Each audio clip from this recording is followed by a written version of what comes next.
We're starting Daf Yud Aleph in the middle. It's more the middle of the wide lines in the middle of the page. It's Yud Aleph Amid Bais. The line starts Tluya. I don't know if it's like 15 lines up. Boy Rava. In the center of the last word on the line is Mahu. At least in my Gemara.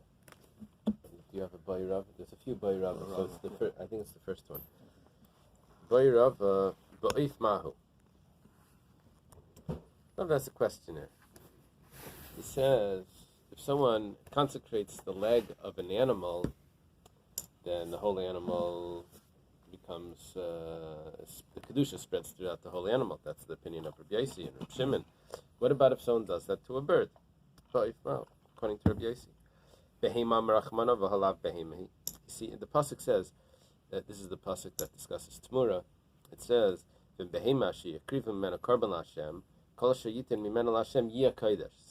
Yossi learned from that Yeh Kodesh tells me that everything is Kodesh. The problem is the pasuk starts with the word behema. This is not a behema, this is a knife. Or maybe karban amarachmana. It also says behema sheyakriv mimena karban laHashem. So what's the emphasis here? The karban of the behema. This is a karban. V'hainami karban. Take the kasha. We leave it as a question if someone is makdish just the leg of a bird. Boy Rav has another question. Let's say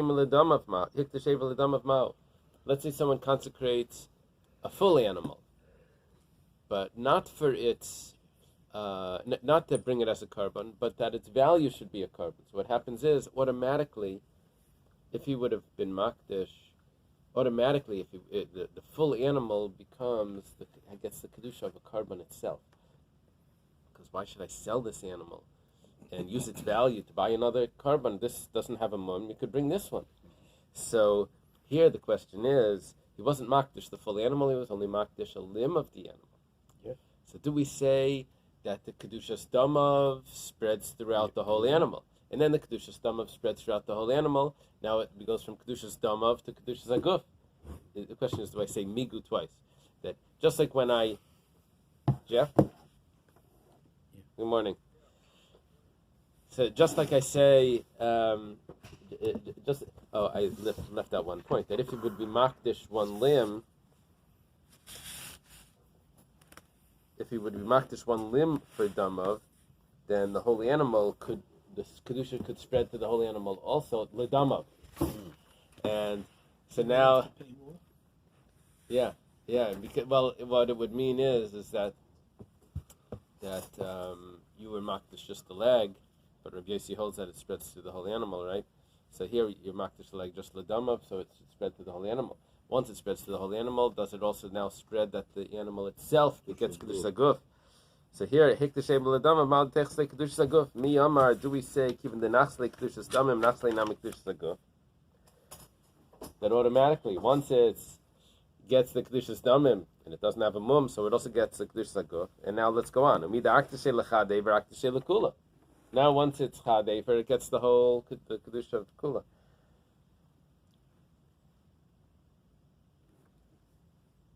Is this while the animal's alive or after? While it's alive. While it's alive, because we're talking about the makdish to bring it as a carbon. Maybe we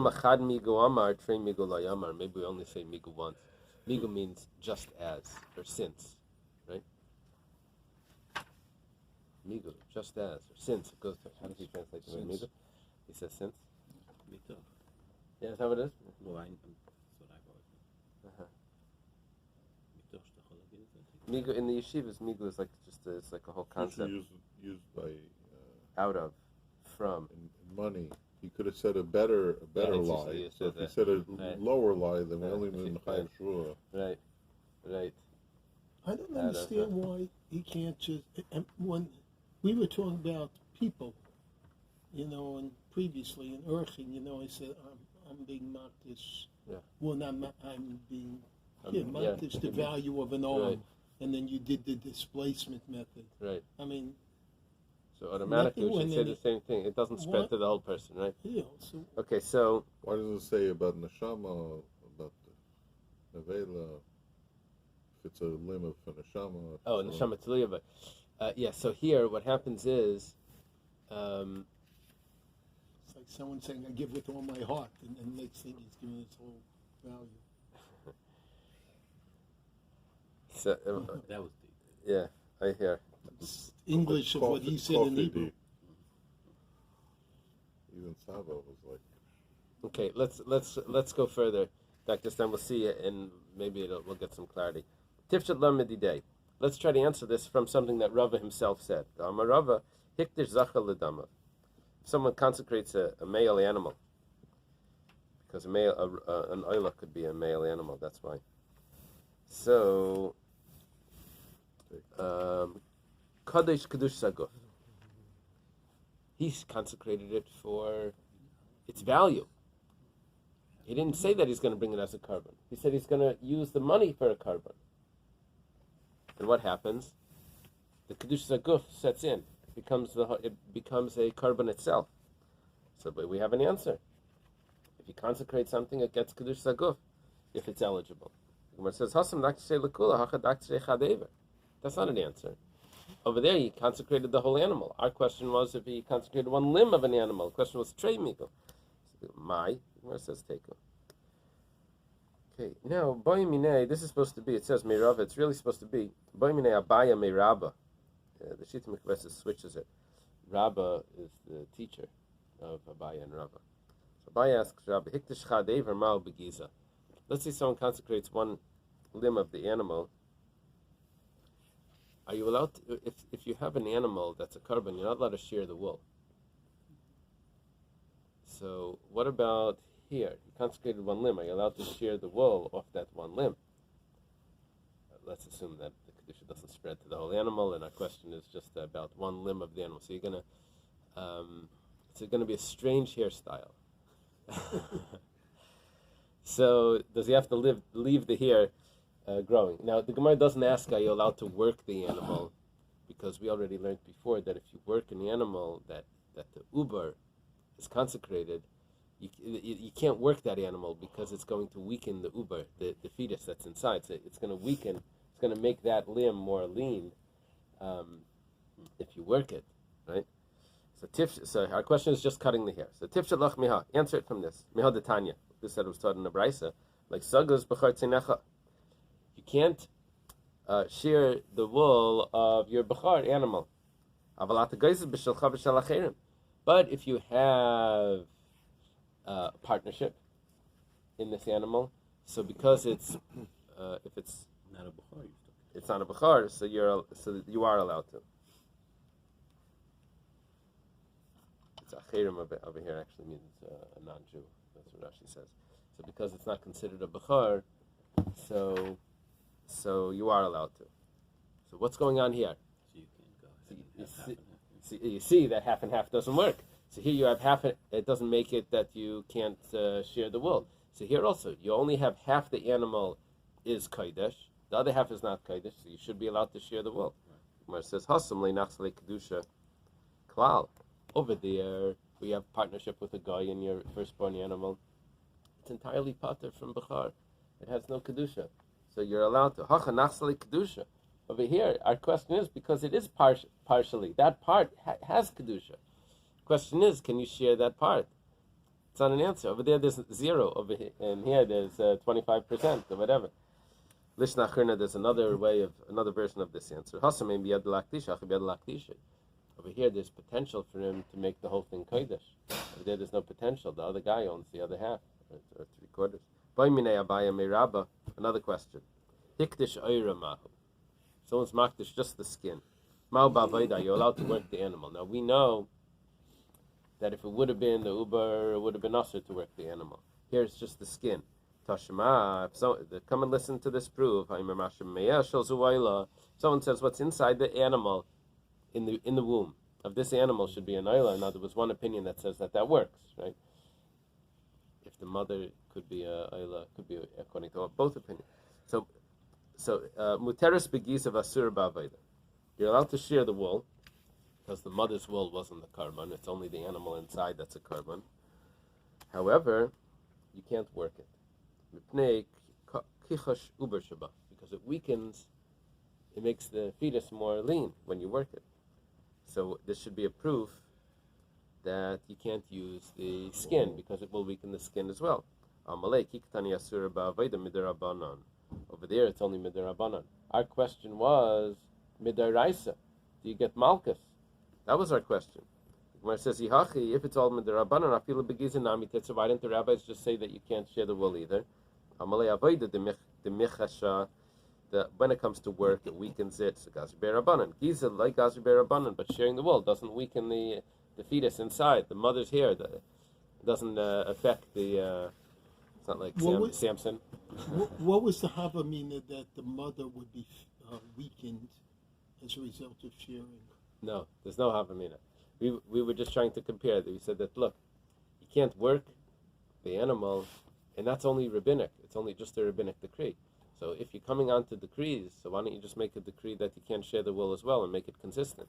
We said, no, working the animal will weaken the fetus inside, but sharing the mother's wool doesn't affect the animal that's inside. Weakens the fetus because it's weakening the mother? Yeah, maybe it would make it more lean, it won't grow as much, or I don't know. No, won't be as heavy. Excuse me, but you know what? I have because otherwise the question is ridiculous. Well, because it's like passive, so what's the difference? But my dogs have passed on. I've had so many, maybe a dozen dogs. But every time the dogs I had that were very furry or hairy dogs would get a haircut, it would be like almost they would be embarrassed. And for that day or hours after they got the haircut, they would always act, they wouldn't almost recognize themselves or act different. They needed more attention, this and that. And I've spoken with other people who have dogs. That's mental. It's mental, but I'm just saying.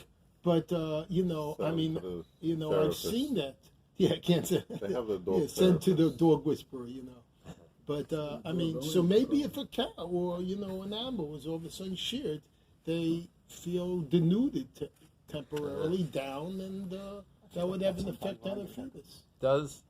Question is, do Chazal consider psychological? The Chazal considers psychological weakness as making it weaker. Does in the human? Chazal consider psychological weakness in the human? Mental. Well, you do pay for embarrassment, but there's a payment for embarrassment. But I don't know. Sometimes the Chazal make the person responsible. They said if someone gets scared and it gets damaged because of the fright, they said you shouldn't have gotten scared. They don't. No, but they don't always consider the psychological. You did that to yourself, Okay. Voimine Abaya me Rav Yosef. By switching, he's asking Rav Yosef. Rabbi and Rav Yosef are friends, so what's the chavav? Doesn't tell me. He shlamim of ladachulin. Let's say someone consecrates the mother animal. Now everyone agrees that if you clearly leave out the fetus from this consecration, it's out. V'shachta b'fnim. Now you take it inside the Bais Hamikdash and the Azara and you shecht. The animal inside is a ben pakua. You hear? Oh. It's considered like shechted. Is the animal inside kodesh or chulin? It's chulin. Shechted chulin ba'azara. Mahu. What's the din? According to the opinion that says that it only becomes holy after it's born. Is this considered chulin ba'azara because it wasn't holy inside? So isn't this a proof? It says here that it's a proof to Rabbi Yochanan? Oh, is that what it's saying? I didn't realize that. It follows Rabbi Yochanan. Oh, 1 second. Follows Rabbi Yochanan on Rabbi Yosef in Kedoshim, or that you can be makdish? That it can't be makdish in the fetus, only when it comes out. Oh, okay. Rabbi Yosef in Kedoshim. Okay.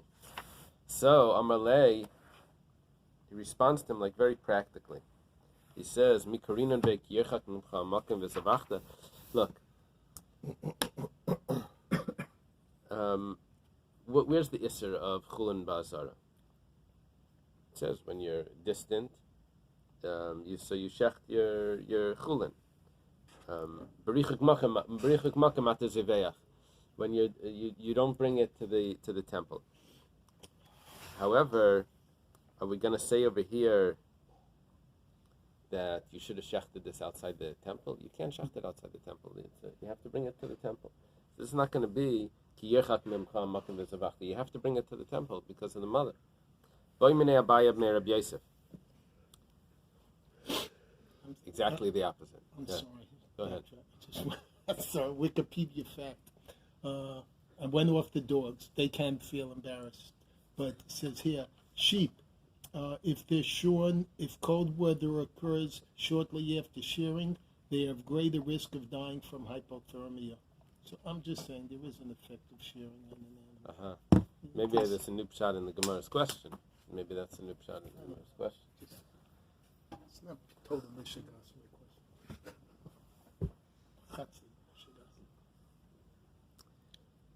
So he chulin uvlada shlamim v'shachta b'chutz. The mother is chulin. The offspring is a shlamim. This maybe is Rabbi Yochanan. What does it say? It says, according to the opinion of Rabbi Yochanan, Excellent. the fetuses can be consecrated. That a fetus can be consecrated without the fetus, mother. Not its mother. So here, where's the mother supposed to be shechted? The mother's not a carbon. You have to shecht it outside. You can't shecht it inside the temple. The inside is a carbon. When you shecht the mother, it's like a shechita for the carbon. What are you doing here? You're shechting shchutei chutz. You're shechting a carbon outside. Not because of the mother, but because of the fetus. But the fetus doesn't have to be shechted. Right. Yeah, but the shechita of the mother is like a shechita for the... Huh? Mother's chulin. The mother's chulim, but Right, the so shechita of the mother is a right, shechita you for the Yes. offspring. Why, For why, the why fetus. is it a shechita for the offspring? You don't need a shechita No, for the you need offspring. shechita, but Then- the then mother's pekula. shechita works. Huh? You need shechita, but the mother's shechita works. Right. It's considered geschachten. Okay. Okay, mahu. Mi mechayev ala misham shchutei chutz alai. Is it considered outside or not? What do you do with it? With it? Yes, this is What what do he you said. actually do with it? You probably have to wait for it to be born. I don't know. And once it's born, what do you do? So with then, it? then it's a regular carbon. You Yes. bring it as a shlamim. So Amalei, he responds, Mikarina bebe viam laShem. Oh wow, beautiful. Can you say that this is something that should be brought to Hashem? That is this eligible to be shechted inside? You can't shecht it inside. You shouldn't be chayav. Only something that you can bring to the entrance to the tent of meeting. That's something that you can't shecht it outside. But over here, you couldn't bring it because the mother was not a carbon. Only the fetus was a carbon. You can't shecht the mother inside the temple. So when you shecht it outside, you're not chayav as shchutei chutz. Okay. But Have a new he Mishnah. Says, like he says, you have to wait then. You're probably supposed to. Probably supposed to wait. Okay, we have a new Mishnah. Bunch of details. But if you missed anything, you can start from here. Eina meduma medameya el fi cheshbon. Meduma is a mixture of truma and chulin. If I have one mixture of truma and chulin, and from that mixture it falls into chulin, so I don't say that the first mixture is entirely truma. I say the ratio of that mixture that fell in, I look at the ratio of what it is, the concentration of how much truma there is versus chulin, and that I can see possibly it's nullified in the new portion. All right? So, let's say it's like this. Can I borrow your cup for a second? Okay, so here's my first, this is my first dough. This is truma yeast. Sourdough, right? This is my yeast. I put this into my first mixture of flour and water to ferment. What's it called? To activate. It should rise, right? Now I take from this mixture and I put it into my second bowl of flour and water. So when I took the mixture out in this new mixture, it wasn't pure truma. This was pure truma originally. My new one was a mixture of truma and chulin. So I have to look that now, was there an ability, if I look at the ratio of my new, here's the new one here, And look at the ratio inside this new yeast that's going into this new mixture of yeast, the truma and chulin yeast. Is there enough truma in here to make this rise? Alone, by itself. That's what we're doing. So it's only lefi cheshbon. I have to look at it, how much there is on its own. I'm sorry, I just got to the next piece. Meduma would be the first one, which is the ratio of how much truma, which is 1 to 100. Mechametz is how if there's the potential of the yeast to make it rise.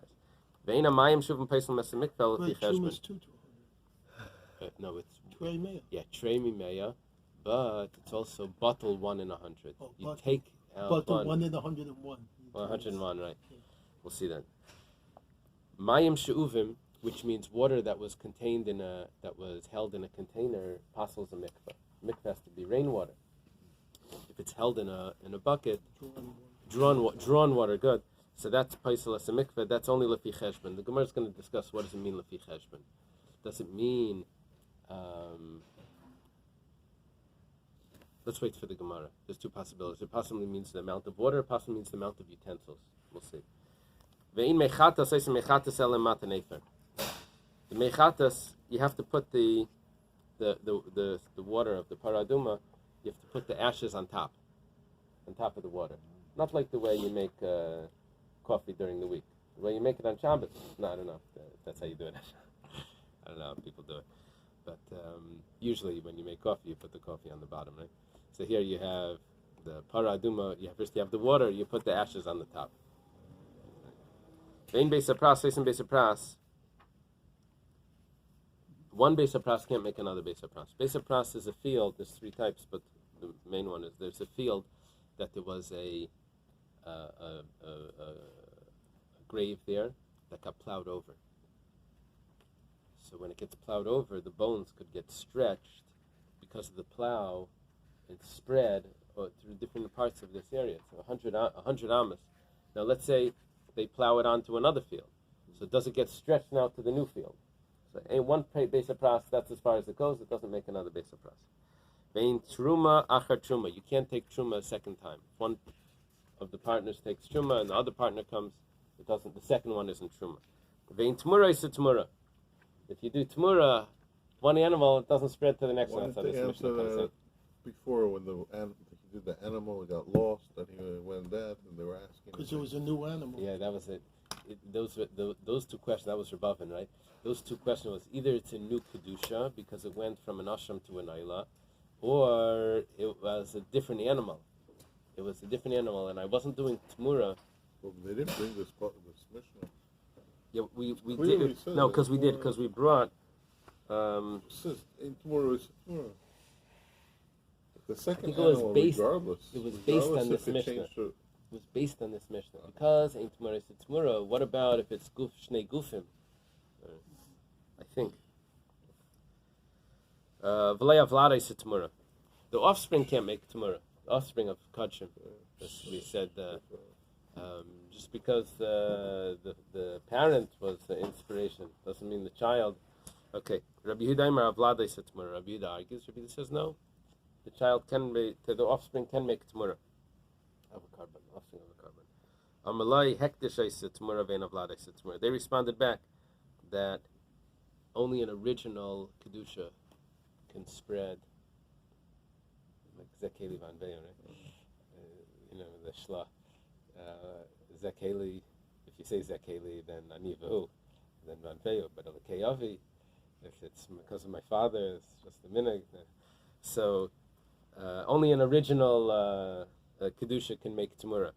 But vein Avlada is Temurah, but not the offspring. It repeats it. Okay. Let's go to the beginning of the Mishnah. We said Eina Meduma Medameya. So the Gemara asks Mantana, who's the author of our Mishnah. Why the Mishnah Taka didn't put the name of the author? It's always about the Haimer Dara Shmuel Right. Shmuel. Right. Someone just asked me.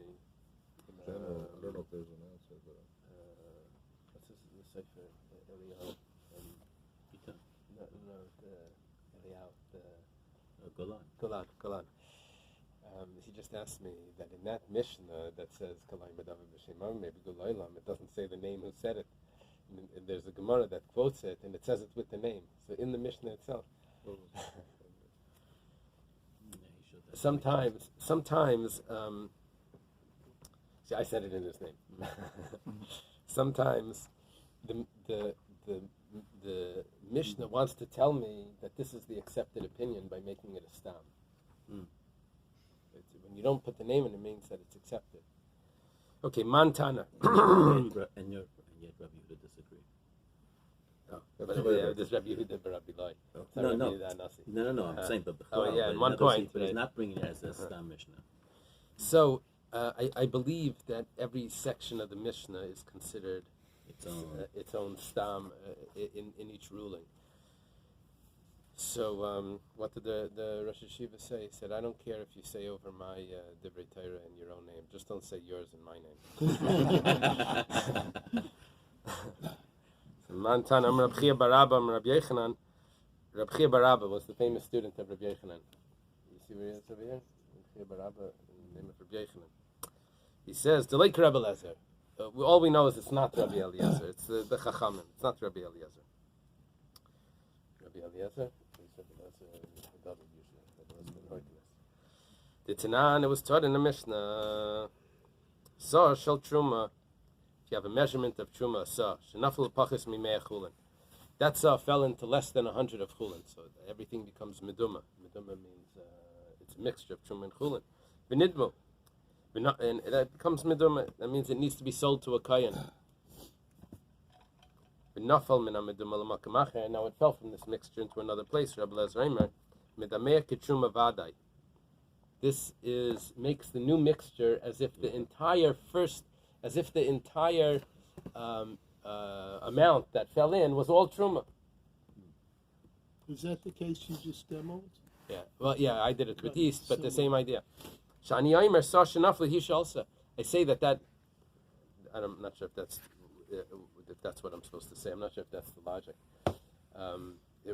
Do I say that it switches into truma, or do I say that I assume that whatever fell in, that's exactly what came out? Like the worst roll of dice is that exactly the amount of truma that fell into this is the amount that came out and went into the next one. Okay.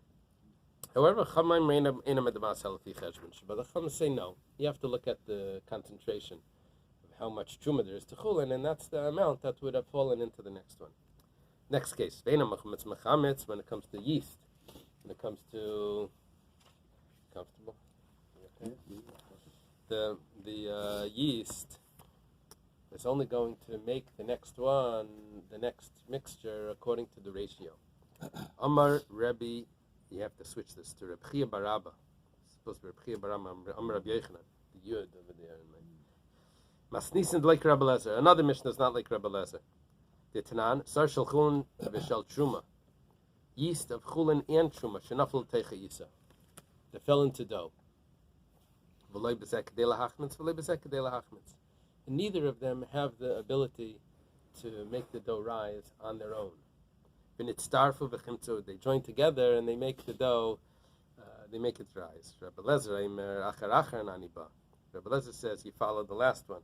Now, the Gemara tells us, and Rashi quotes us, that Rabbi Eliezer doesn't really hold that. What he really holds is that you look at both, and as long as he didn't take out the first one, then you consider, you can consider the first one there as well. You have to look at both of them. I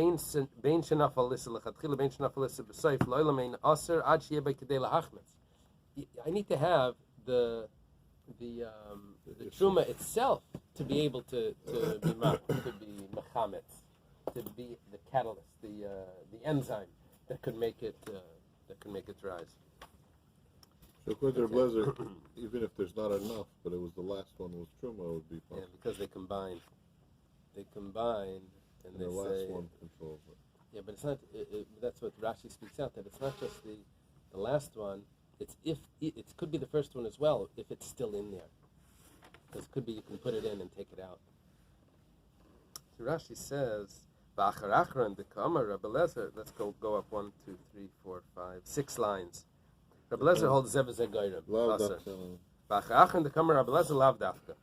Dinami nafal iser tchila v'achach heter im leikadam v'silak Israel liniach v'chamtzua ben shnei masura. Rabbi Lezer holds zev zegoyim is aser. If I have two catalysts. Why does he say the word achrona? I'm not sure.